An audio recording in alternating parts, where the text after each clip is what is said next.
नमस्कार. आपला विषय चालला आहे आसुरी स्वभाव असणारी मंडळी कसं वागतात. 8व्या श्लोकाचा अभ्यास आपण केला होता. माऊलींच्या ओव्या आपण आज घेणार आहोत. त्या श्लोकात आपण असं पाहिलं, असत्यम प्रतिष्ठन्ते जगदाहुरनीश्वर अपरस्पर संभूतम किमन्यत काम आहे तुकम. त्यांचं असं म्हणणं आहे की ईश्वर वगैरे काही नाहीच आहे, कोणी याचा नियंता आहे या दृश्य जगाचा किंवा कोणी निर्माता आहे हे या आसुरी स्वभावाच्या मंडळींना मान्य नाही आहे. आणि मग त्यामुळे त्यांचं म्हणणं असं आहे की जे दिसतं आहे ते खरं आहे आणि जे दिसतं आहे तेवढंच ते मानायला तयार आहे. हे सगळं जग जे आहे ते कामवासनेतून तयार झालेलं आहे आणि त्यामुळे उपभोगासाठी ते आहे असा विचार करणाऱ्या आसुरी स्वभावाच्या मंडळींबद्दल भगवंत अर्जुनाला सांगतो आहे. आणि माऊली त्याचं स्पष्टीकरण आपल्याला 295व्या ओवीपासून देणार आहेत. पहिल्या 2 ओव्यांमध्ये माऊली या सगळ्यांमध्ये वेदांचं नेमकं सांगणं काय आहे, म्हणजे या पहिल्या 2च 295 296 2च ओव्या अशा आहेत की त्याच्यात माऊली वेदांमध्ये सांगितलेली ही जी काही विश्वाची व्यवस्था आहे त्या विश्वाच्या व्यवस्थेबद्दल सांगणार आहेत. अर्थात ही विश्वाची व्यवस्था या आसुरी स्वभावाच्या मंडळींना मान्य नाही आहे, ते लगेच आपल्याला माऊली सांगतीलच. पण विश्वाची व्यवस्था काय आहे त्या म्हणतात, तरी विश्व हा अनादि ठावो, येथ नियंता ईश्वर रावो, चावडिये न्यावो अन्यावो, निवडी वेदू. 295व्या श्लोकामध्ये स्पष्ट माऊली म्हणतात हे जे विश्व आहे अगदी अनादि स्थान आहे आणि त्याचा नियंता जो आहे, त्याचा राजा जो आहे तो ईश्वर आहे. त्यांनी हे सगळं निर्माण केलेलं आहे. आणि मग असं जर हे आहे तर त्याचा सगळा जो निवाडा आहे तो निवडी वेदू, वेदनिर्णयावर सगळं अवलंबून आहे. काय निवाडा आहे तर ज्याला आपण विधी निषेध म्हणतो. चांगलं काय, वाईट काय, योग्य काय, अयोग्य काय, इथे शब्द वापरला आहे. चावडीये न्यावो अन्यावो, म्हणजे या विधी निषेधाचा किंवा चावडीवर जे काही निर्णय घेण्याची गोष्ट असते त्याचं न्याय्य वर्तन कुठलं, कोणाचं अन्याय वर्तन आहे, कोणाचं न्याय्य वर्तन आहे, कोण धर्मानं वागतो आहे, कोण अधर्मानं वागतो आहे, याचा निवाडा वेद करीत असतात. निवडी वेदू असं खरं म्हणजे स्पष्ट शब्दात माऊली सांगतात की हे अनादीपासून हे सगळं चक्र चालू आहे, हे भगवंतांनी निर्माण केलेलं आहे आणि ह्याचा जो काही चांगल्या वाईटाचा निर्णय आहे तो वेदांनी केलेला आहे. पुढल्या ओवीत म्हणतात, वेदी अन्यायो पडे तो तिरय भोगे दडे, संन्यासी या सुरवाडे स्वर्गीजी. आणि मग निवाडा किती स्पष्ट आहे की जो न्यायी आहे, संन्यासी आहे, सन्यायी आहे म्हणजे न्यायी आहे, आणि सुरवाडी तो सुखानं राहणार आहे. जो सन्यायी आहे, जो न्यायानं वागणार आहे, वेद सांगतायत की जो न्यायाने वागणार आहे ते स्वाभाविकच सुखानं म्हणजे स्वर्गात जगतात आणि जे अन्यायाने वागतात ते नरकातले भोग भोगतात. असं सगळं योग्य पद्धतीनं निवाडा ह्या वेदांनी केलेला आहे. असं सगळं विश्वाचे नियम आहे. पण हे नियम या आसुरी स्वभावाच्या मंडळींना काही मान्य नाही आहेत. पुढल्या ओवीत ते सांगतायत, ऐसी हे विश्वव्यवस्था, अशी विश्वाची व्यवस्था आहे. जो न्यायाने वागतो त्याला स्वर्गप्राप्ती होते, जो अन्यायाने वागतो तो नरकात जातो, दंड भोगतो, शिक्षा भोगतो. अशी सगळी व्यवस्था खरं म्हणजे आहे. ऐसी हे विश्वव्यवस्था अनादीचे पार्था. अर्जुना, ही जी विश्वाची व्यवस्था आहे ना अनादी आहे. ये ते म्हणती वृथा अवघेची आहे. पण ही जी काही न्याय अन्यायाची निवाडा करण्याची जी काही व्यवस्था आत्तापर्यंत चालू आहे ती ही सगळी मंडळी व्यर्थ म्हणतात, त्यांना हे मान्यच नाही आहे. मुळातच ईश्वर मान्य नाही आहे, वेद मान्य नाही आहे, न्याय वगैरे अन्याय हे काही मान्यच नाही आहे असं त्यांचं सगळं म्हणणं आहे. त्यामुळे ही जी काही व्यवस्था आहे ही विश्वाची व्यवस्था या आसुरी स्वभावाच्या आसुरी वृत्तीच्या मंडळीला मान्य नाही आहे. यज्ञ मूढ ठकिले त्यागी यागी, देव पिसे प्रतिमा लिंगी, नागविले भगवे योगी समाधी भ्रमे. या ओवीमध्ये या आसुरी स्वभावाच्या मंडळींची तिघांबद्दलची काय नेमकी मानसिकता आहे ती ह्या ओवीमध्ये माऊलींनी सांगितलं. माऊली म्हणतात की हे लोक जे आसुरी स्वभावाचे आहेत ते काय म्हणतात की यज्ञ मूढ ठकिले यागी. हे जे यज्ञ करणारे लोक आहेत ना, म्हणजे पूर्वी यज्ञाची संकल्पना होती तर यज्ञयाग करणारी ही जी मंडळी आहे ही यज्ञ करून मंडळी फसली आहेत. त्या यज्ञातून काहीच प्राप्त होत नाही. यज्ञयाग करणं हे वृथा आहे. यज्ञ मूढ ठकिले यागी. यागी म्हणजे यज्ञ करणारे, हे ठकिले म्हणजे फसलेत, हे यज्ञ मूढ आहेत, यज्ञ करणारे मूर्ख आहेत. पुढे म्हणतात देव पीसे प्रतिमा लिंगी. जे देव भोळे आहेत किंवा जे प्रतिमांची पूजा करणार आहेत, काय शिवलिंगाची पूजा करतील, प्रतिमांची पूजा करतील, मंदिरं बांधतील, हे सगळं सुद्धा देव पिसे म्हणजे वेडे आहेत. देवभोळे लोक असलं काहीतरी करतात, त्याचा काहीच उपयोग नाही, फसलेलेच आहेत. नागविले भगवे योगी, किंवा जे भगवे वस्त्र परिधान करून सर्वसंग परित्याग करून काही संन्यासी झालेले आहेत, यांचं पण संन्यासी पण फसलेलं आहे. यज्ञयाग करणारे फसले आहेत, देवभोळे फसले आहेत, आणि संन्यासी होऊन सर्वसंग परित्याग करणारे पण फसलेले आहेत. समाधी भ्रमे, समाधीत सुख आहे हा सुद्धा त्यांचा भ्रम आहे. ह्या ओळीमध्ये सांगितलेल्या चारही गोष्टी म्हणजे त्यांचं असुरी स्वभाव असणाऱ्या मंडळींचं मत आहे की या सगळ्याला काही अर्थ नाही आहे. यज्ञयागाला अर्थ नाही आहे, प्रतिमापूजनाला अर्थ नाही आहे, संन्यास घेण्याला अर्थ नाही आहे. हे सगळं समाधी घेणं, संन्यास घेणं हा सगळा भ्रम आहे. तेथे आपलेनी बळे भोगीजे जे जे वेंटाळे, हे वाचोनिके वेगळे पुण्य आहे. यांची जी पुण्याची व्याख्या आहे ती ह्या ओळीमध्ये दिली आहे. त्यांचं म्हणणं असं आहे, आपुलेनी बळे, आपल्या बुद्धीच्या बळावर जे जे काही आपण मिळवू ते भोगीजे जे जे वेंटोळ, ते सगळं काय आहे, जे आपल्या बुद्धीच्या जोरावर मिळवता आलं पाहिजे ते तेवढं मिळवायचं आणि तेच सगळं आनंदाने भोगायचं. आपल्या बुद्धीच्या जोरावर मिळवायचं, त्या आनंदाने भोगायचं. आपण हे वाचता वाचता जेव्हा माऊलींच्या ओव्या म्हणून वाचतो तेव्हा असं वाटतं की खरं आहे हे काय आहे, कुणाचंच मानायचं नाही, काय अर्थ आहे. पण सद्यस्थितीमध्ये भोवताली असंच दिसतं आहे की भोगायचे. सुट्टी मिळाली की मौज मजा करायला जायचं, होता होईस तो भोगायचे. अगदी या ओवीमध्ये वर्णन करतात माऊली तसंच आहे. त्यांचं म्हणणंच असं आहे की तेथे आपलेली वेळे भोगीचे जे जे वेटोळ, जे जे काही आपल्याला मिळवता येईल ते आपल्या बुद्धीच्या जोरावर मिळवावं आणि आनंदाने उपभोगावं. याहून वेगळं पुण्य नाहीच आहे, हेच पुण्य आहे. ते हे वाचोनिके वेगळे पुण्य आहे. काही नाही, आपल्या बुद्धीच्या जोरावर मिळवायचं आणि मौज मजा करायची, भोगायचं, हीच पुण्याची व्याख्या आहे, असं या असुरी संपत्ती असणाऱ्या मंडळींचं म्हणणं आहे. हे जे काही यज्ञ, देवपूजा, संन्यास आणि समाधी या सगळ्या गोष्टींचा अभ्यास म्हणजे मूर्खपणा आहे. आधीच्या ओळीत सांगून झालं, हे सगळं निष्फळ आहे. आपल्या बुद्धीच्या बळावर सगळं मिळवायचं, भरपूर उपभोग घ्यायचा आणि हेच पुण्याचं लक्षण आहे, असं ठामपणानं या मंडळींचं मत आहे. आता पुढं आणखीन वाचू जा तेव्हा आपल्याला खरे धक्के बसतील. आणि एकीकडे धक्का बसेल बरोबर आहे, पण सद्यस्थितीमध्ये आजूबाजूला हे सगळं आपल्याला पाहायला मिळत आहे, ह्याचं दुःख पण आपल्याला होईल. आणि संत किती द्रष्टे असतात की 750 वर्षापूर्वी माऊलींना जणू काही आज काय घडणार आहे ते दिसत होतं आणि त्याचं वर्णन ते जणू काही करतात असं दिसेल. पुढे म्हणतात, ना अशक्तपणे अंगिके अंशिके वेगळं वेंटाळी न टके, ऐसा गादीचे वीड विषय सुखे तेची पाप. पुण्याची व्याख्या 299 या ओवीत करून झाली की आपण आपल्या बुद्धीच्या जोरावर मिळवावं, मौज मजा करावी, भोगावेत, हेच पुण्य आहे. आता म्हणतात की समजा आपल्या अंगिके, आपल्या शारीरिक काही अशक्तपणे अंगिके किंवा कुठल्याही वाचिक, शारीरिक, बौद्धिक कुठल्याही दुर्बलपणामुळे वेगळं वेंटाळी न टिके, वेगवेगळे विषय समजा मिळवणं हे आपल्याला जमलं नाही, काही अडचणी आल्या, शारीरिक आपल्याला दुर्बलता असेल तर हे सगळं सुख उपभोगता येत नाही, जे पुण्याचं त्यांनी मगाशी व्याख्या केली आधीच्या ओळीमध्ये की आपल्या बुद्धीच्या जोरावर मिळवावं. तर हे सगळं मिळवलं पण शरीराची जर साथ नसेल तर हे सगळं उपभोगता येणार नाही. त्यामुळे सगळे विषय संपादन करणं शक्य होत नाही किंवा उपभोगता येत नाही आणि त्यामुळे मग विषय सुख प्राप्त होत नाही असं होईल. तर ते ऐसा गादी जे वीण विषय सुखे तेची पाप, अशाला ते पाप म्हणायला तयार आहे की सगळं काही ते उपलब्ध आहे पण मिळवणं शक्य होत नाही आहे आणि त्यामुळे त्या विषय सुखाला जे वंचित झालेले आहेत त्यांना दुःख, दैन्य, दारिद्र्य भोगावं लागतं. सगळं असूनसुद्धा त्याला उपभोगता येत नाही, ते पाप आहे.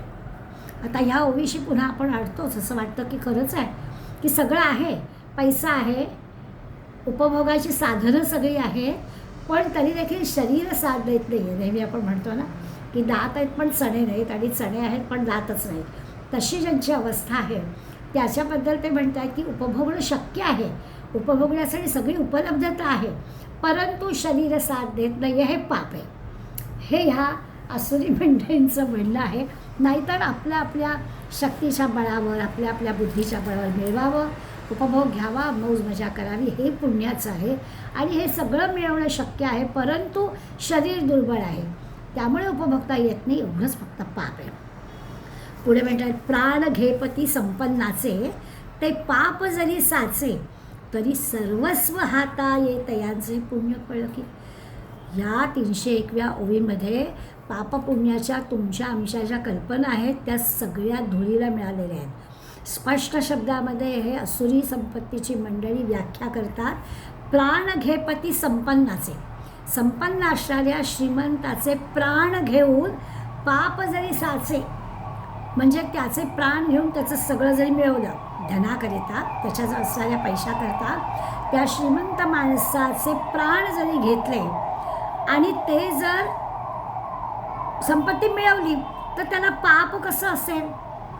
त्या श्रीमंताला त्रास दिला, काय जीवे मारलं आणि त्याची संपत्ती मिळाली, ते सर्वस्व हाता ये तयांचे पुण्य फळ की. ती सगळी श्रीमंती मला मिळाली तर माझं पुण्य नाही का. आता इथे आपल्यासारख्याला प्रश्न पडतो अर्थ लावताना सुद्धा की असं कसं असेल. धनाकरिता श्रीमंतांचे प्राण घेतले आणि ते काय पाप आहे.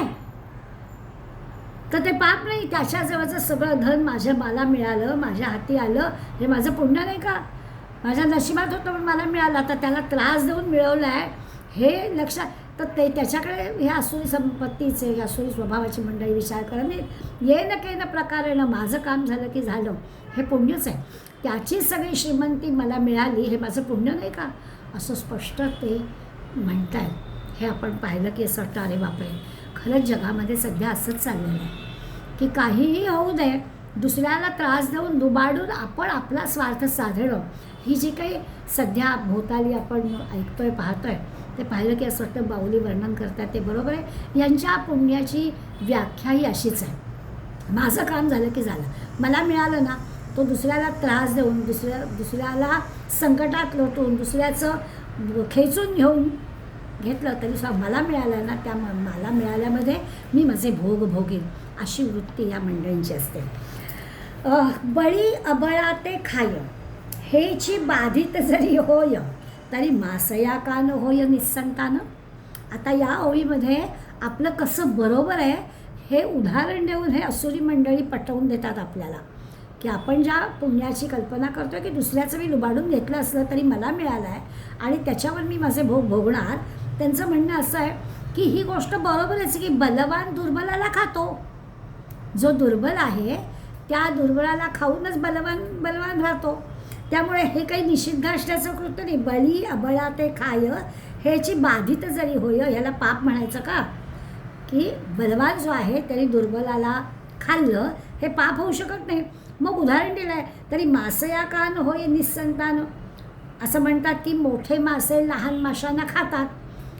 मोठे मासे लहान माशांना खाऊन ते निस्संतान का होत नाही, निर्वंश का होत नाही माशांचा, असा प्रश्न यांना हे विचारतात. आसुरी स्वभावाची मंडळी असा प्रश्न विचारतात की बलवान दुर्बलांना खातो, हे कृत्य निषिद्ध समजा मानलं. कोणाची हिंसा करू नये, श्रुतीमध्ये वचन आहे, त्या कोणाची हिंसा करू नये असं म्हणणं बरोबर आहे. आता या हिंसेच्या पापाने समजा हे खरं मानलं तर मग मोठे मासे लहान माशांना खातात, मग त्याचं निस्संतान का होत नाही, असा स्वाभाविकच त्यांनी आपलं कसं बरोबर आहे दाखवण्यासाठी उदाहरण दिलं आहे. त्यावर आणि कुळे शोधुनी दोन्ही. आता हे झालं माशांचं उदाहरण. आता आपल्या भोगापर्यंत माणसाबद्दल बोलणारच, त्यामुळे ते सांगतायत की आणि कुळे शोधुनी दोन्ही, कुमारेची शुभ लग्नी, मेळवी जती प्रजा साधनी हेतू जरी. ते म्हणतात दोन कुळं, वर आणि वधू या दोघांची कुळं, त्यांचं गोत्र काय कुलं असेल सगळं पाहून त्याचा शोध घेऊन कुमारेची शुभ लग्नी, असं चांगल्या मुहूर्तावर शुभ मुहूर्तावर जरी लग्न लावलं आणि याच्यामुळे प्रजोत्पत्ती म्हणजे आपलं हे चालू राहील, तर दोन कुळांमध्ये शोध घ्यायचा, चांगलं वाईट शोधायचं, योग्य काय अयोग्य काय कळवायचं आणि अशा पद्धतीने चांगल्या मुहूर्तावर काय वधूवरांचा विवाह करायचा, असं जर हेच कारण प्रजोत्पत्तीसाठी हेच जर कारण असेल, तर त्यांचं म्हणणं या बाकी उर्वरित माणूस सोडून उर्वरित जो सगळं विश्व आहे, तरी पशुपक्षादी जाती जया भीती नाही संतती तया कोणे प्रतिपत्ती विवाह केले. ते म्हणाले की अहो या पशुपक्ष्यांच्या सगळ्या ह्याच्यामध्ये जातींमध्ये की ज्याच्यामध्ये संततीची गणनाच नाही, होतातच आहेत आपण पाहतो आहे.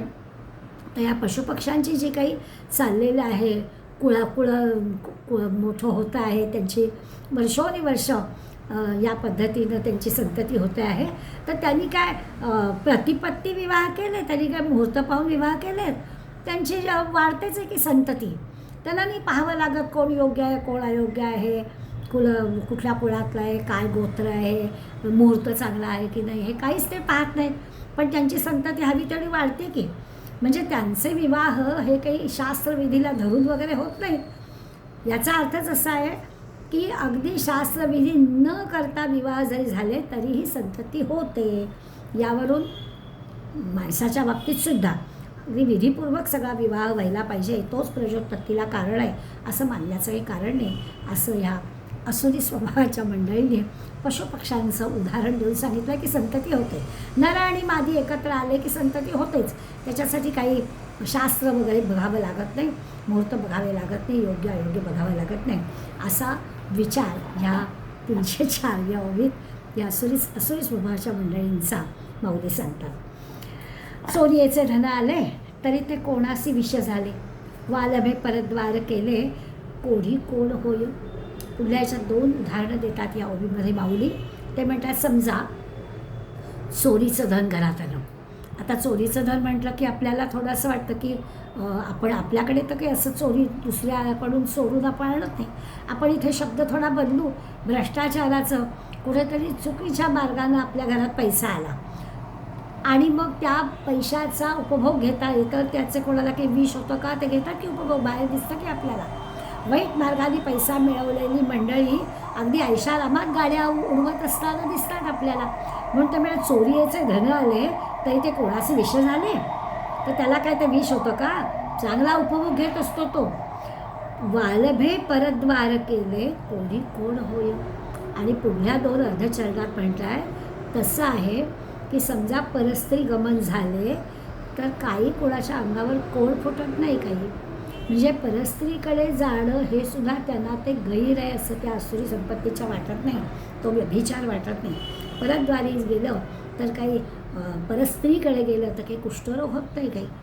पापानी दुसऱ्याला फसवून चोरी करून घरात पैसा आणला आणि त्याचा उपभोग घेतला तर ते काही विष होत नाही काही, अशी त्यांची मानसिकता असते, असं त्यांचं मत असतं. असुरी लोकांचं कुठल्याही मार्गानं आपल्याला पैसा मिळवायला हरकत नाही असं त्यांचं पक्कं मत असतं. सत्याचा मार्ग वगैरे वगैरे पुण्याचा मार्ग हा त्यांना काही आवश्यक वाटत नाही.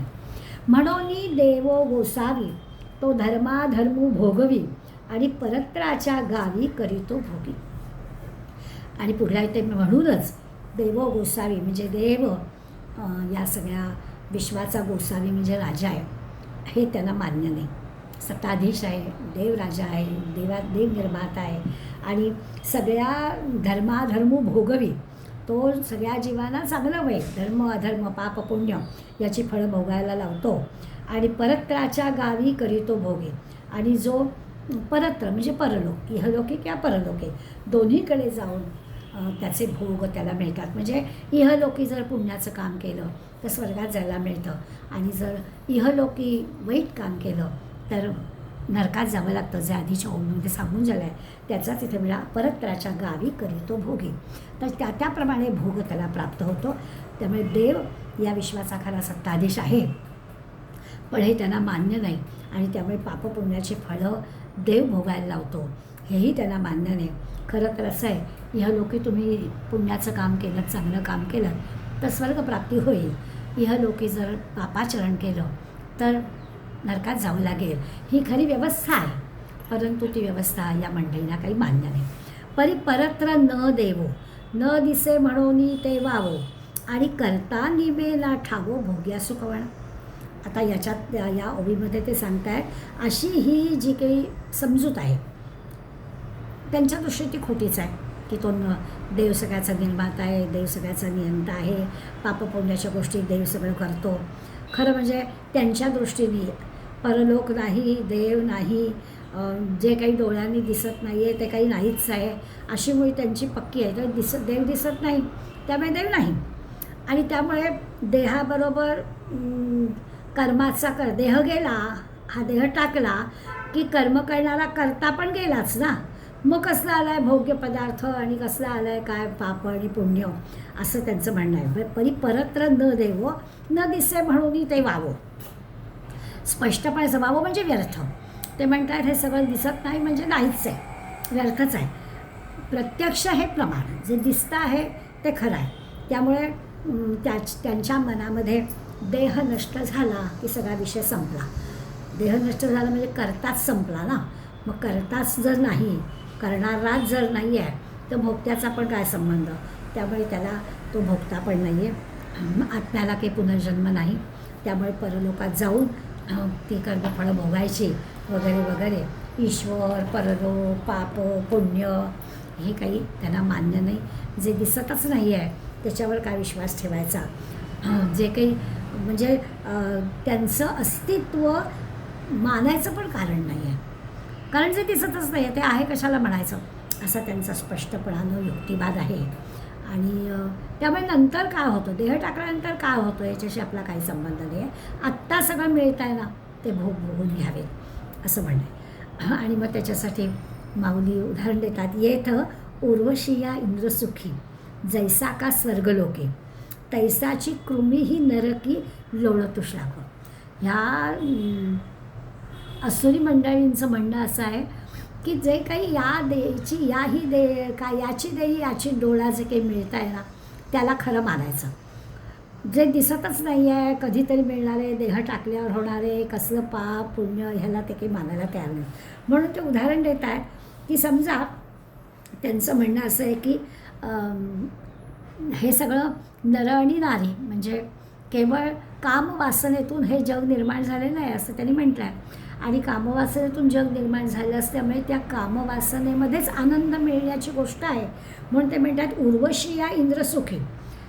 असं आहे की अगदी स्वर्ग नरक मानणारी मंडळींचा विचार केला की इंद्र म्हणजे देवांचा राजा आहे त्यांचं असं वर्णन केलं तर अगदी स्वर्गामध्ये त्या उर्वशीबरोबर इंद्र अगदी सुखात आहे, स्वर्गात आहे, देवांचा राजा आहे, उर्वशी बरोबर आहे.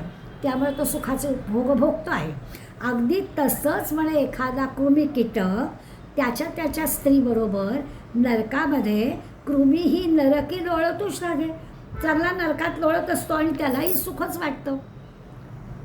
आपण की कीर्तन प्रवचनात एक कथा ऐकतो की राजाला डुकराचा जन्म मिळतो आणि तो काही काळच तो डुकराचा जन्म त्याला घ्यावा लागणार असतो त्याच्या कुठल्या तरी पापाच्या शिक्षेबद्दल. आणि मग कोणी त्याला आठवण करून दिली की तो परत राजाच्या जन्मामध्ये येणार असतो. परंतु त्या डुकराच्या जन्मात गेल्यावर चिखलात लोळण्यामधला आनंदच त्याला वाटायला लागतो. त्यामुळे या आनंदातून बाहेर पडायला कळतच नाही काय. तसं हे आहे की स्वर्गामध्ये इंद्र जे भोग भोगतो आहे, अगदी उर्वशी आहे, सगळे भोग भोगतो आहे, तसंच या नरकामध्ये हा कृमी कीटक जो आहे तो आपल्या स्त्रीबरोबर चिखलामध्ये सुख भोगतोच आहे, त्याला ते सुखच वाटतं आहे. थोडक्यात असं आहे की आत्ता पापाचरण करून दुसऱ्याला त्रास देऊन संपत्ती मिळवून जे भोग भोगले जात आहेत आणि त्याच्यातच आनंद मिळतो आहे हे खरं नरकात असल्यासारखंच आहे. हे काही खरा आनंद नाही, खरं समाधान नाही. परंतु हे त्यांच्या लक्षातच येत नाही. केवळ स्त्री पुरुष संबंधापासून जो कामाचा सुखोपभोग आहे त्याच्यामध्येच हे म्हणतात. पुढे आई म्हणतात म्हणून नरक स्वर्गू नभे पाप पुण्य भागू जे दोन्ही ठाई सुख भोगू कामाची आतो. स्वर्गलोकी किंवा स्वर्ग आणि नरक, स्वर्ग नरकाचं काय तर हे पापपुण्याच्या फळांचे विभाग आहे. पुण्य केलं तर स्वर्ग मिळतं आणि पापामुळे नरकात जावं लागतं हे म्हणणंच बरोबर नाही यांच्यामध्ये. पापपुण्य भोगू जे दोन्ही ठाई सुख भोगू काम. त्यांचं म्हणणं दोन्ही ठिकाणी सुखच आहे. स्वर्गात काय किंवा नरकात काय सुखच आहे. जे काही भोग भोगायला मिळतात ते कामातून मिळतात. त्यामुळे स्त्री पुरुष संबंधातून जे भोग मिळणारे आहे ते स्वर्गात जसे मिळतात तसे नरकात पण मिळतात असं त्यांचं स्पष्ट मत आहे. त्याच्यासाठी हा काही वेगवेगळा भाग पाडायचा आणि स्वर्गामधलं सुख हे चांगलं आणि नरकामधलं हे जे काही आहे हे वाईट असं मानायचं कारण नाही. कारण कामवासनेत सुख आहे, त्यामुळे ते याही ठिकाणी नरकातसुद्धा मान्य आहे. आता या कारणे कामे स्त्री पुरुष युग्मे मिळती तेथ जन्मे आघवे जग. आता असा जर विचार केला तर ही जी काही स्त्री पुरुषांच्या जोड्या आहेत, या कारणे कामे स्त्री पुरुष युग्मे, या जोड्या कामवासनेने एकत्र येतात आणि मग त्यापासून सगळं हे जग निर्माण होतं, जन्माला येतं. मिळती तेथ जन्मे आघवे जग, हे सगळं जग या स्त्री पुरुषांच्या कामवासनेतून जन्माला येतं.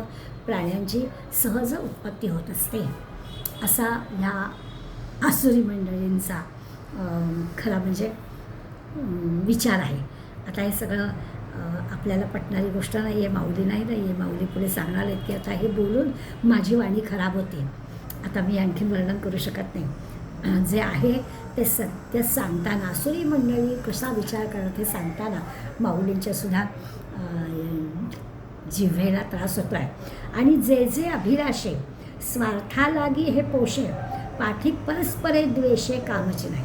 पुढे म्हणतात की जे जे अभिलाषे, ज्या ज्या गोष्टींची अभिलाषा आहे, जे जे मिळावं असं वाटतं आणि पुन्हा स्वार्थालागी हे पोषे, स्वतःच्या भोगाकरता त्या सगळी जी काही कामवासना निर्माण होते, त्या कामापासून जे काही भोग्य पदार्थांची उत्पत्ती होते ते मिळावेत असं वाटतं. आणि हे जे काही भोगण्याची वृत्ती असते ते भोग वाढत जातात, त्याचं पोषण होतं. आणि मग जेव्हा केव्हा या भोगांच्या पदार्थांच्याबद्दलसुद्धा आता नको हे सगळं असं जेव्हा निर्माण होतं, ते भोग आणि भोगता यांच्यात परस्पर द्वेष निर्माण होतं, प्रतिकूलता निर्माण होते आणि मग ते सर्वात सर्व नाश पावतं. कामाची नाश म्हणजे याला काही थांबण्याची काही एक असा क्षण नाही आहे. तर त्यांचं म्हणणं जे जे अभिलाषे स्वार्थालागी हे पोषे, जे काही स्वतःच्या भोगाकरता हवं आहे, जी काही आपली इच्छा आहे, त्या पदार्थाची जी काही वासना केलेली आहे ते मिळतं, ते भोगावंसं वाटतं. जेव्हा केव्हा हे भोग आणि भोगता यांच्यामध्ये जेव्हा परस्पर काहीतरी प्रतिकूलता द्वेष निर्माण होतो, तेव्हा हे थांबतं, नाहीतर हे चालूच राहतं. एवं कामा वाचून काही जगा मूळची आन नाही.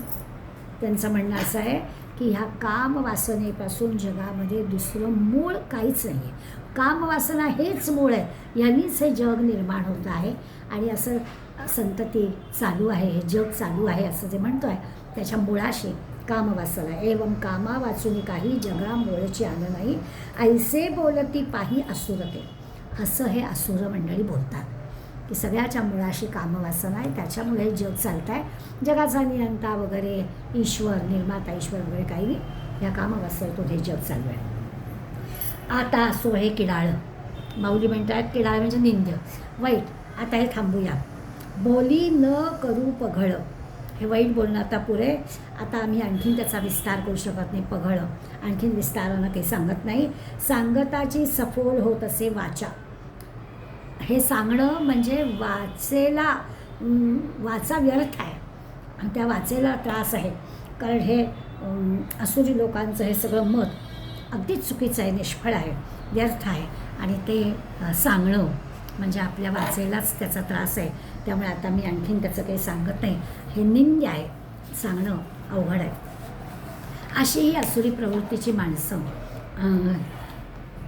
हे जग सगळं कामवासनेतून निर्माण झालेलं आहे असं म्हणतात. आपोआप हे सगळं होतं, याच्यासाठी काही करावं लागत नाही. मुळाशी फक्त कामवासना आहे. शब्दच वापर आहे, काम हेतू काम. गीतेमधल्या श्लोकामध्ये शब्द वापरला आहे, काम हेतू काम. काम हाच हेतू आहे किंवा अपरस्पर संभूतम असं पण म्हटलं आहे त्यांनी. ईश्वराशिवाय सगळं हे घडतं आहे, काही कोणी ईश्वर नियंता वगैरे नाही आहे, अनिश्वरम असं म्हणत आहे. आता ईश्वरी संकल्पनाच त्यांना मान्य नाही आहे, तर त्यांचं म्हणणं असं आहे की ईश्वरी संकल्पना दुबळ्या लोकांची आहे. तुम्हाला सगळ्यांना ईश्वर लागतो, करता करविता तो आहे असं आपण म्हणतो. त्यामुळे त्यांच्या मते ईश्वरी संकल्पना ही सगळी काल्पनिक आहे दुबळ्या लोकांची कुबडी आहे असं असं वर्णन आहे. त्यांना आधार म्हणून हे सगळं लागतं. असुरी वृत्तीचे जे लोक आहेत त्यांच्याशी टोकाची भूमिका आहे.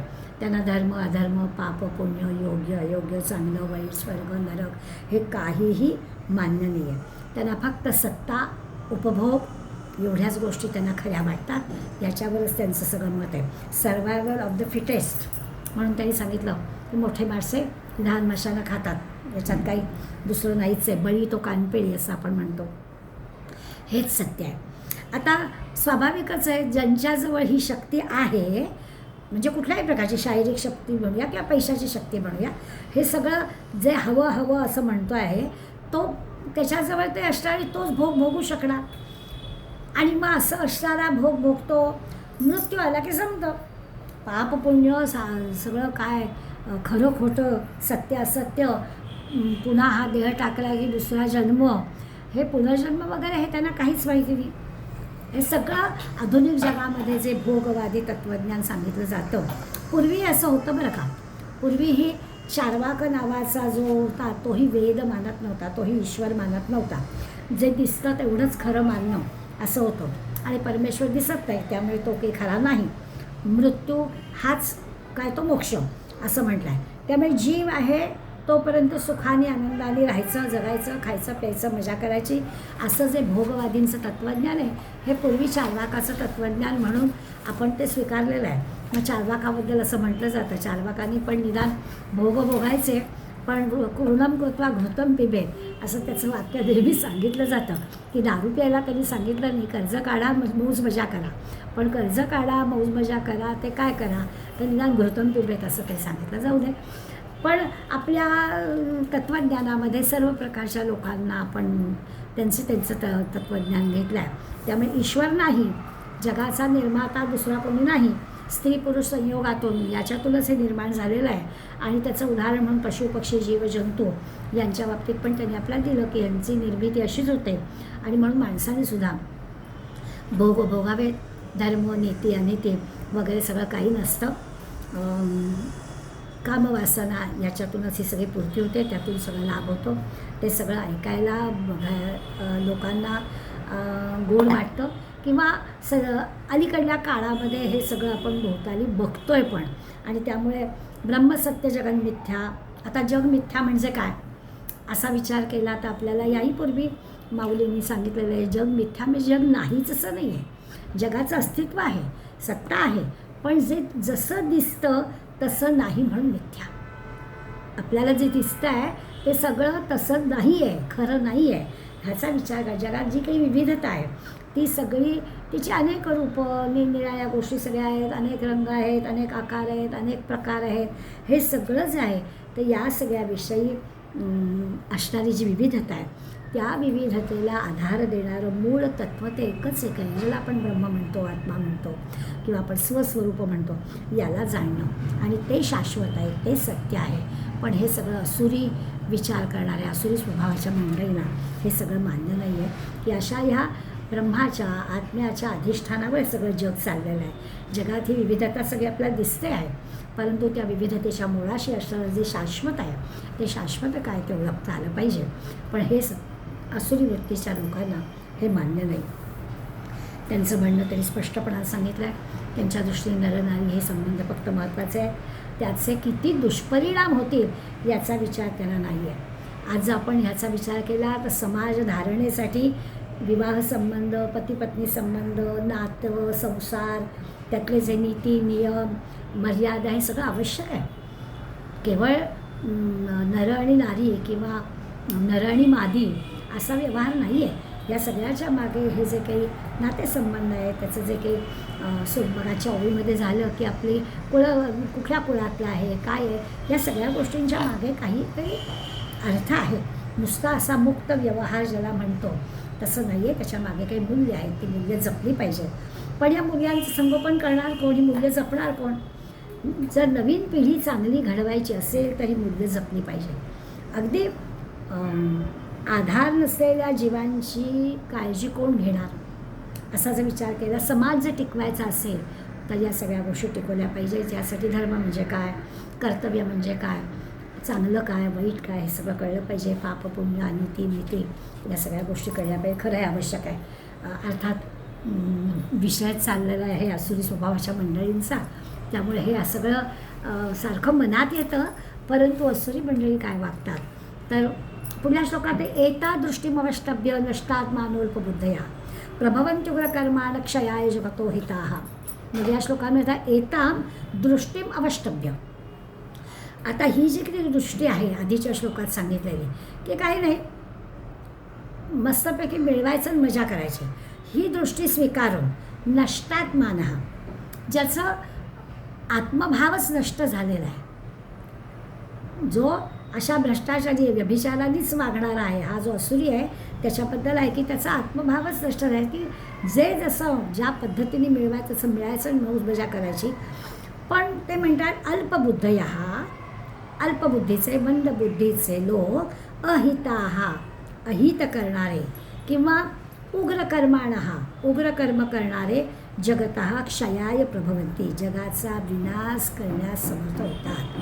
9व्या श्लोकामध्ये स्पष्टपणा सांगितलं, भगवंत सांगतात अर्जुनाला की हे जे असुरी भोगवादी आहेत, हे सगळे भोगवादी प्रवृत्तीचे लोक, यांचं का होतं तर धर्मशास्त्र नाही, नीती अनिती नाही, अध्यात्म नाही, भगवंत नाही, कशावरच श्रद्धा नाही, जे दिसतं तेवढंच सत्य मानणारी मंडळी आहेत. ह्या जगावरती नियंत्रण ठेवणारी काही शक्ती आहे, काही सत्ता आहे, हे त्यांना मान्य नाही आहे. काहीही करावं, कोणत्याही मार्गाने जावं आणि आपल्या वासना पूर्ण कराव्यात आणि भोग भोगावेत, अशी जी त्यांची असुरी लोकांची इच्छा आहे, असा विचार आहे. आणि असं जर सगळं जग असेल, अशी जर सृष्टी असेल, खरं म्हणजे सगळी उर्वरित मानवाशिवायची सृष्टी सगळी अशीच आहे, असंच त्यांचं मत आहे, तर मानवाने का असं असू नये. आणि म्हणून ते येन केन प्रकारेनं आपले भोग भोगता यावेत अशा प्रकारचा विचार ते करतात. आणि मग अशा भोगवादी लोकांना आत्मज्ञान म्हणजे काय ते काही माहिती नसतं. कसलं आलं आहे ब्रह्मज्ञानी, कसलं आलं आहे आत्मज्ञान, खरं काय, स्वरूप म्हणजे काय, मुळाशी नेमकं काय आहे, शाश्वत काय आहे, मूल्य काय आहे, चांगलं काय आहे, हे काहीच नाही. इतकंच काय, आपण कोण आहोत, आपलं घराणं काय आहे, आपली संस्कृती काय आहे, याबद्दल पण त्यांना काहीही आवश्यकता वाटत नाही जाणून घेण्याची.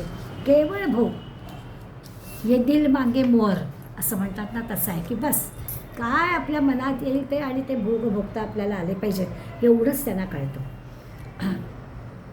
आता देहामध्ये जी चेतना आहे, खरं तर विचार केला तर आपल्याला माहिती आहे की हा जो देह आहे हा नाहीसा होणार आहे. या देहामध्ये काहीतरी एक चेतनाशक्ती आहे, चैतन्य आहे. हे चैतन्य कुठून मिळतं तर ते आत्म्याकडून मिळतं. हे सगळं जर का मान्य झालं, ती जी काही चेतनाशक्ती आहे, तो जो काही परमात्म्याचा अंश आहे, हे जर मान्यच नसेल तर मग त्याला हे कसं सांगणार, शाश्वत काय आहे हे कसं कळणार. म्हणजे नष्टात मानः म्हटलं आहे. हे लोक कसं आहेत तर आत्महत्यार आहेत, स्वतःच्या पायावर दगड मारून घेणार आहेत असं म्हणावं लागेल. तर त्यांना बिचाऱ्यांना कळतच नाही आपण काय करतो ते. केवळ इंद्रिय भोग हेच सर्वस्व बांधतात आणि त्याच्यातच ते आहेत. अशा लोकांना त्यांनी अल्पबुद्धी म्हटलं आहे. त्यांची बुद्धी अल्पच आहे, मंद बुद्धी आहे. धर्म अधर्म सदाचार दुराचार हे काही म्हणजे विवेकबुद्धीच त्यांच्याजवळ नाही आहे. केवळ भोगवादी वृत्तीने ते सगळ्या समाजाकडे बघतात.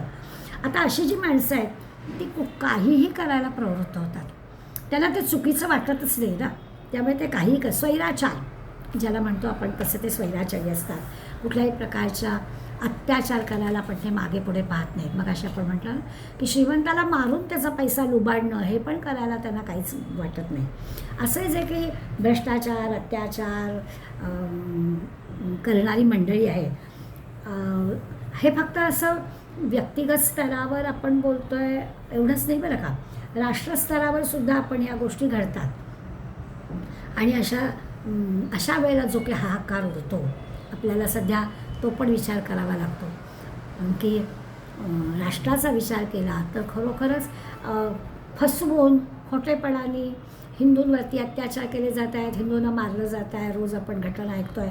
परवा बांगलादेशामध्ये केवळ देव एकच आहे अशा प्रकारचा विचार सांगणाऱ्या, तो केवळ हिंदू आहे म्हणून त्याला जाळून टाकलं गेलं. अशा ज्या घटना आपण तो त्या राष्ट्राच्या स्तरावर पण विचार केला तर आपल्याला कळतं की हा जो भ्रष्टाचार आहे, चुकीच्या गोष्टी सगळ्या घडत आहेत, हाकार माजणाऱ्या गोष्टी घडत आहेत. इतिहासामध्ये जगभरात अशा कितीतरी अत्याचाराच्या गोष्टी पूर्वी घडल्या आहेत, आजही घडत आहेत. हे सगळं आसुरी वृत्तीचं लक्षण आहे, हे सगळं राक्षसी वृत्तीचं लक्षण आहे.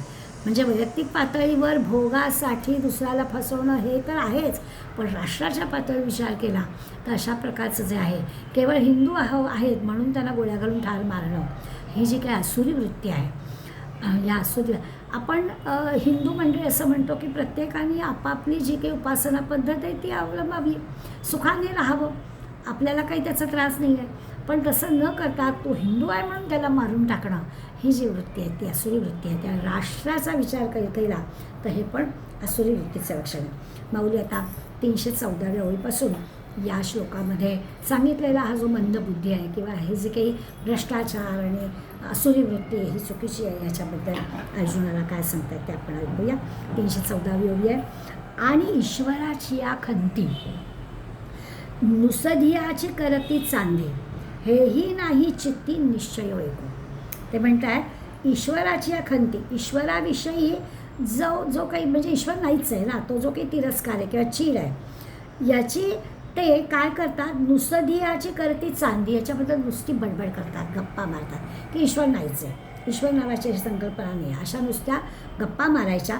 इतकंच नाही तर हेही नाही चित्ती निश्चय योग, ईश्वर नाही याविषयी त्यांचा अगदी पक्का निश्चय झालेला असतो. निश्चय ऐकून नुसती बडबड करायची, कारण त्यांचं अगदी पक्कच आहे, त्यांना काही सांगायला अर्थच नाही आहे, त्यांना काही सांगून उपयोग नाही, कारण त्यांचा पक्का निश्चय असतो. किंबहुना उघड अंगी भरून या पाखांड नास्तिकपणाचे हाड रोविले जे. छान दृष्टांत माऊली देतात. ते म्हणतात इतकंच नाही, म्हणजे तो पक्का निश्चय झालेला आहे, त्या ईश्वराबद्दल त्यांच्या अंतःकरणात तिरस्कारच की असं काही नाहीच आहे. त्यामुळे ते पक्की त्यांची काय म्हणायचं नास्तिक अशीच वृत्ती आहे. इतकंच नाही तर ते अंगी भरून या पाखंड, उघडपणानं पाखंड मतांचा म्हणजे असा उघडपणा तेच बरोबर आहे असा स्वीकार करणारे, म्हणजे हा नास्तिकांचा बाजार आहे. अशा प्रकारचा विचार करणारी मंडळी सगळी नास्तिक आहे. त्याच्यात ते सांगतात नास्तिकपणाचे हाड रोविले जिवे. म्हणजे हे दाखवण्यासाठी ते काय करतात, बाजाराची अशी एक हद्द दाखवतात. आता हद्द दाखवण्यासाठी काही खुणा असतात, तसं म्हणे अंतःकरणात नास्तिकतेचे हाड रोवून ठेवलेलं आहे की त्यांच्यात बदल होणारच नाही.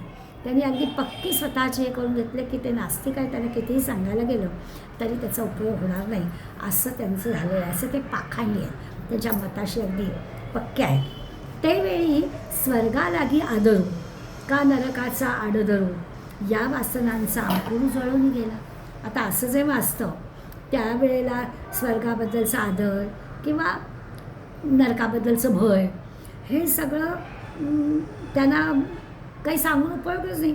या वासनांचा अंकुर जळून गेला. या अशा प्रकारचे जे संस्कार असतात की हे चांगलं आहे आणि वाईट आहे, चांगलं झालं तर स्वर्ग, वाईट झालं तर नरक, याबद्दलच्या संस्काराचा हे सगळं अंकुर जळूनच गेलेला असतो. मुळातच नाही आहे, तो अंकुरच नाही आहे, तर तो वाढणार कसा. पक्का निश्चयच आहे की ते नास्तिक आहे, ते ईश्वर मानायलाच तयार नाही आहे. त्यामुळे त्यांच्या तिथे या अशा चांगल्या गोष्टी सांगण्यासाठी काही ओली माती तयारच नाही आहे. त्यामुळे ते बीज तिथे रुजणारच नाही आहे. त्या स्वर्ग नाही, नरक नाही, पाप नाही, पुण्य नाही, अशी मंडळी आहे. मग केवळ ये देह खोडा अमेध्योदकाचा बुडबुडा, विषयपंकी सुहाडा बुडालेगा.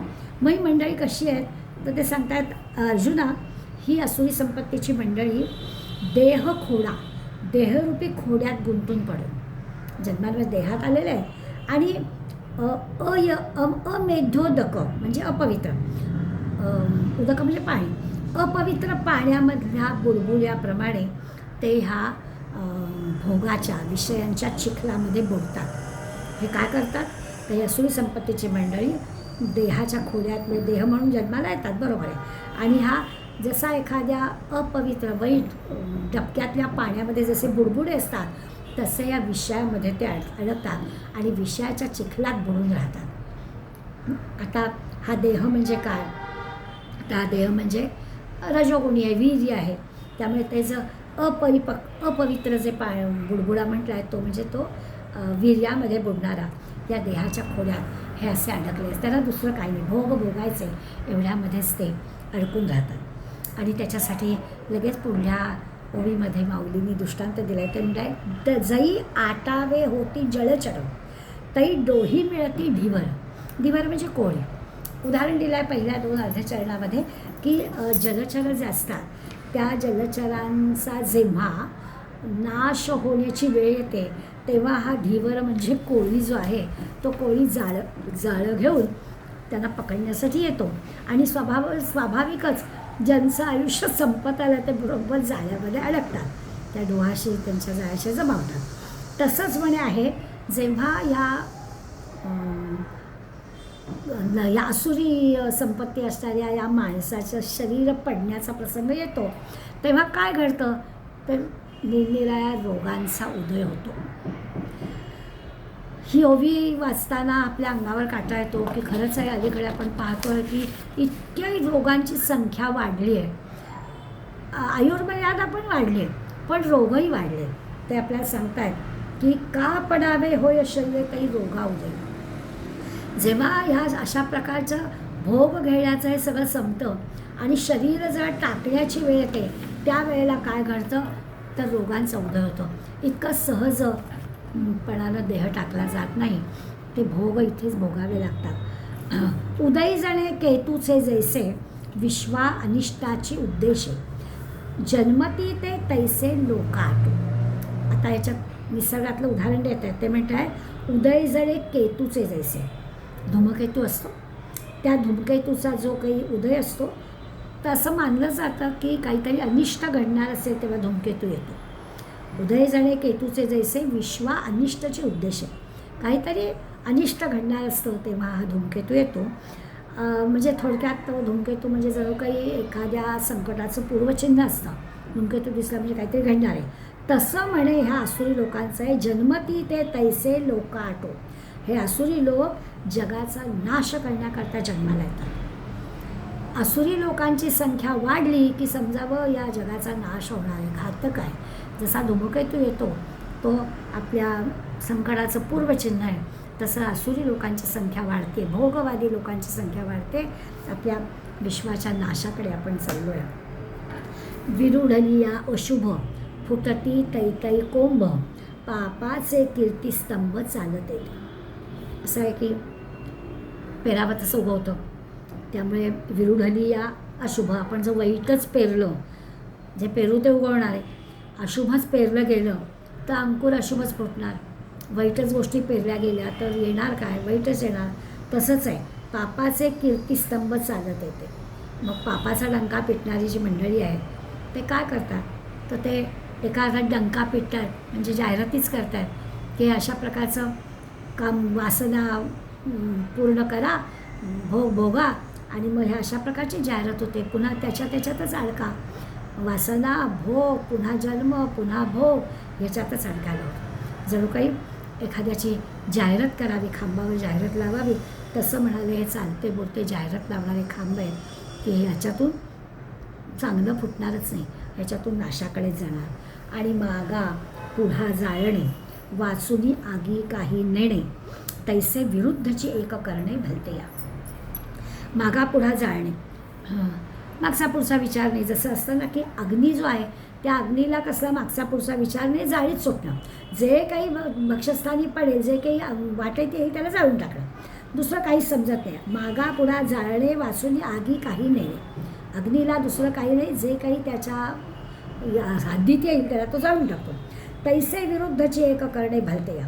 तसं कुठल्याही माणसाशी विरुद्धच वर्तन करीत राहणं, या वाचून दुसऱ्या या आसुरी माणसाला काही समजत नाही. करू नये तेच करणं ना. त्यामुळे आसुरी जो आहे त्याचं वर्तन कसं असतं, जे करायचं नाही तेच तो करायला जातो. अगदी आगीचं उदाहरण दिलं आहे की तिच्या याच्यामध्ये येणारं जसं जळून जाणार तसं या आसुरी व्यक्तीच्या सहवासात येणारा तो त्याच्याचकडे जाणार असं होतं. करू नये तेच हे आसुरी लोक करतात. परी ते चिगा करणे आदरिती संभ्रमे जेणे तो ऐक पार्था म्हणे श्रीनिवासू. श्रीनिवासू छान भगवंताला शब्द वापरला आहे. श्रीनिवासू, श्री म्हणजे लक्ष्मी. लक्ष्मी जिथे निवास करते तो श्रीकृष्ण. आणि हा श्रीकृष्ण अर्जुनाला म्हणतोय, काय म्हणतोय, परी तेची गा करणे आदरती संभ्रमे जेणे. आता हे जे त्यांचं असुरी मंडळींचं विरुद्ध वर्तन आहे, ते विरुद्ध वर्तन ती मंडळी ज्या उत्साहाने करतात, तर अर्जुना तो त्यांचा उत्साह ऐक. चुकीचं वागताय, पण चुकीचं वर्तन करण्यासाठी त्यांचा उत्साह काय आहे ते श्रीकृष्ण सांगताय. अगदी उग्र कर्म आहेत, वाईट कर्म करतायत, जगाचा नाश त्यांच्या या सगळ्यामुळे होणार आहे. जगाचा नाश करण्यासाठीच ते अशा प्रकारचं कर्म करत आहेत. त्यांचं सगळं वागणं हे जगाच्या दुसऱ्यांच्या नाशासाठी, दुसऱ्यांना त्रास देण्यासाठीच आहे. स्वार्थी आहेत, दुसऱ्यांचं काही पण होऊ दे, आपल्या वागण्याचा परिणाम काय आहे याचा ते विचारच करत नाही, त्याची त्यांना फिकीरच नसते. आपलं झालं ना, मला जे हवं आहे ते मिळालं ना, दुसऱ्याचं काही का होईना, असं जे करताय, आपलं अंगण स्वच्छ ठेवायचं, दुसऱ्याच्या अंगणात केर टाकायचा, अशा वृत्तीची मंडळी आहेत. मी जे करतो आहे ते आपल्याला भोगावं लागणार याची त्यांना जाणीवच नाही आहे. आत्ता या क्षणाला मला त्याच्यातून आनंद मिळतो आहे ना, असा विचार करणारी मंडळी आहे. ही सगळी मंडळी स्वतःच्या आणि जगाच्या नाशाला कारणीभूत होतात, असा विचार भगवंतांनी सांगितलं आहे. हे असुरी संपत्तीच्या लोकांचं वर्णन इतक्या हजारो वर्षापूर्वी भगवंतांनी करून ठेवलं आहे आणि ते वाचताना आजही आपल्याला त्याचा त्रास होतो आहे. तर पुढे काय असेल, पुढला जो 10वा श्लोक आहे, काममाश्रित्य दुष्पूरम दम्भमान मधान्विताः मोहात गृहीत्वा सग्राहान प्रवर्तन्ते शुचिव्रता. या श्लोकामध्ये ते म्हणतात दुष्पूरम आणि आश्रय घेऊन पूर्ण न होणाऱ्या, काममाश्रित्य कामाचा आश्रय घेतला आहे. आता गेल्या 2 श्लोकामध्ये आपण पाहतोच आहे की आपल्या ज्या कामना आहेत त्या कामनांचा आश्रय घेतला आहे आणि अशा आश्रय घेऊन त्या कामना पूर्ण नाही झाल्या, पूर्ण न दुष्पूरम असं असणारा ती काय करतात, तर दंभ मान मदान्विता. दंभ म्हणजे ढोंग, मान मद म्हणजे गर्व किंवा काय खोटेपणा, अन्याय, यांनी सगळी मंडळी मोहात, या मोहाने आपल्याला जे मिळायला हवं त्या मोहाने अशुचिव्रता, अपवित्र, अभ्रष्ट म्हणजे चुकीचं भ्रष्ट वर्तन करतात. आणि असं भ्रष्ट वर्तन करून प्रवर्तन सद्ग्राहान प्रवर्तन्ते शुचिव्रता. असद्ग्राहान मोहात गृहीत्वा सद्ग्राहान प्रवर्तन्ते शुचिव्रता. असं दुष्ट विचारांचा, वाईट आचरणाचा, भ्रष्ट आचरणाचा करायला ते प्रवर्तन्ते म्हणजे प्रवृत्त होतात. बुधा आग्रहाने प्रवृत्त होतात. आता हे जे 2 श्लोकांमध्ये 8व्या आणि 9व्या श्लोकामध्ये आपण असुरी संपत्ती असणाऱ्या लोकांचं पाहिलं. 10व्या याच्यामध्ये भगवंतांनी अर्जुनाला सांगितलं की असं वागणाऱ्यांचं काय होतं, तर ह्यांचं तसे काही समाधान होत नाही. सगळ्या कामनांचा ते आश्रय घेत आहे म्हणजे त्यांच्या कामना पूर्ण झाल्यावर त्यांना भोग भोगायला मिळतात म्हणून त्यांचं चांगलं होतं असं दिसत नाही. उलट काय होतं, तर त्यांचे दुष्ट विचार, त्यांचा गर्व वाढतो, त्यांचा दंभ, त्यांचं ढोंग वाढतं. ह्या असुरी वृत्तीच्या लोकांच्या कामनामध्ये कुठे काही लोकसेवा नाही, देशसेवा नाही, काही तत्त्व नाही, काही ध्येय नाही, काहीच त्यांच्यासमोर नाही आहे. आपली इच्छा पूर्ण करणं एवढं एकच त्यांचं काम आहे. बरं, इच्छा अशा आहेत की इच्छा संपतच नाही. त्यामुळे आपली इच्छा पूर्ण झाल्यावर, आपलं पोट भरल्यावर ते दुसऱ्याचा विचार करावा, तो विचारच त्यांच्याजवळ नाही. सारख्या एका पटाटेक इच्छा असतात, त्यामुळे त्यांची ती इच्छा थांबत नाही, कामना थांबत नाही, वखवत थांबत नाही, सारखी वाढते.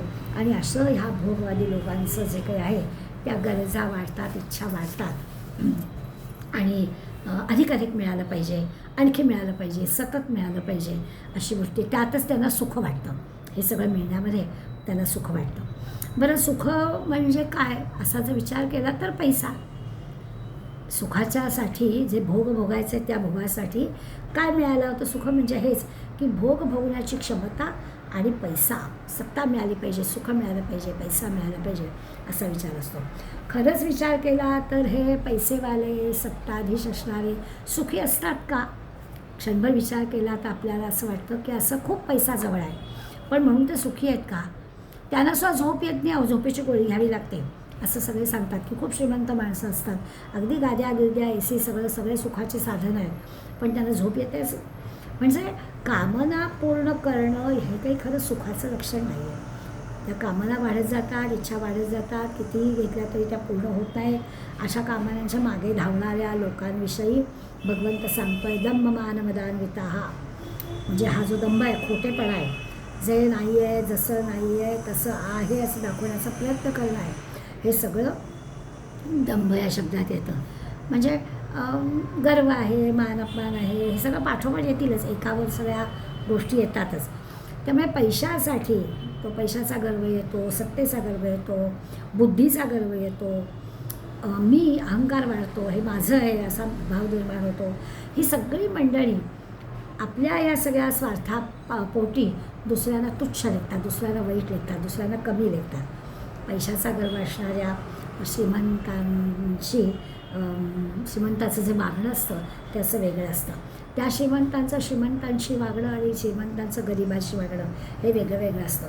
सत्ताधाऱ्यांपुढे ते हांजी करते, पण आपल्या जवळचं दुसऱ्याला देणार नाही असं असते. बुद्धिवान अगदी बुद्धी असली तरी तो बुद्धीचा पण गर्व असेल.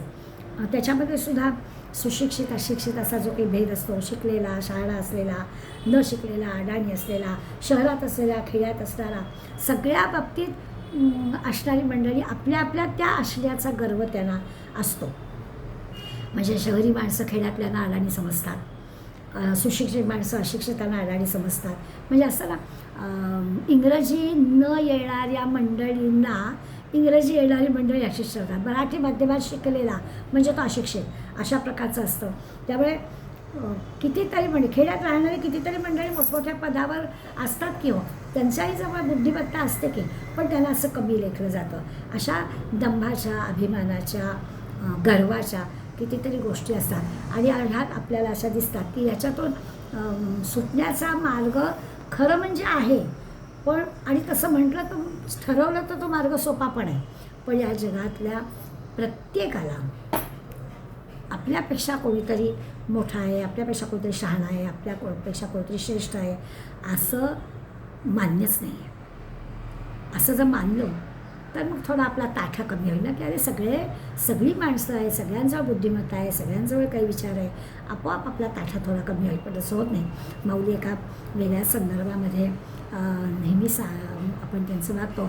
माऊली म्हणतात, जई होई जे ढाकुते. आपण ना स्वतःला जरा ढाकुटं लेखावं. म्हणजे असा अपमान करून घेण्यासाठी नाही, मान कसला आणि अपमान कसला, ओझच नाही राहायचं मजेत, पण स्वतःकडे थोडं धाकुटे पण घ्यायचं.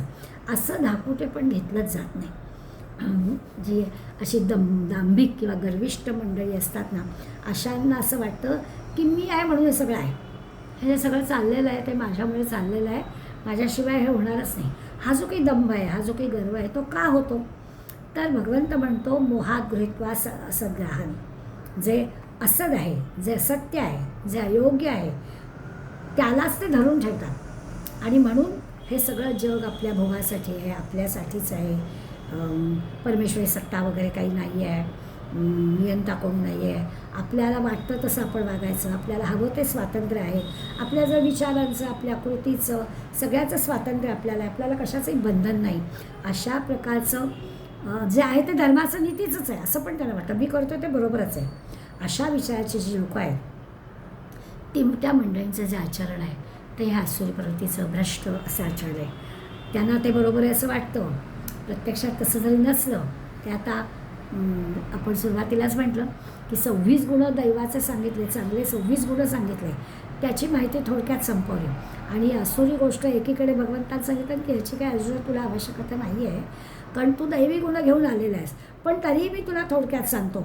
आणि भगवंत ह्या आसुरी संपत्ती असणाऱ्या लोकांचं वर्णन करतो आहे. त्याच्यात ते सांगत आहेत की असे जे लोक आहेत त्यांना त्यांचंच सगळं बरोबर. अशुचिव्रताः, त्याला नियम नको आहे, त्यांना नियंत्रण नको आहे, ते पवित्रता त्यांना नको आहे.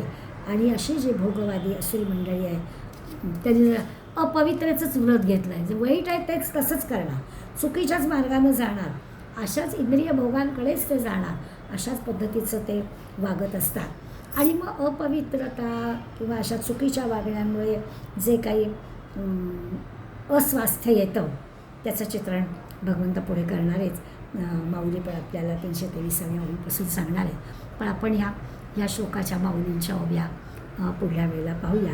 आज 322पर्यंतच्या ओव्या परत एकदा ऐकूया, म्हणजे आपल्याला त्याचा अर्थ कळेल. पण हे सगळं जग आणि खरोखर जसं वर्णन केलं आहे तसं सध्या आपल्याला दिसतं आहे.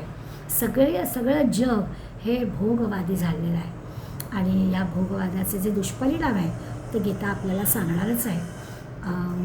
पण हे डोळ्यावर जर ओढूनच घेतलेलं आहे तर हे कसं कळणार. पण ज्यांना कोणाला हे कळलेलं आहे त्यांनी सतत सांगणं, पण भगवंत अर्जुनाला सांगतो आहे, माऊली आपल्याला सांगत आहेत.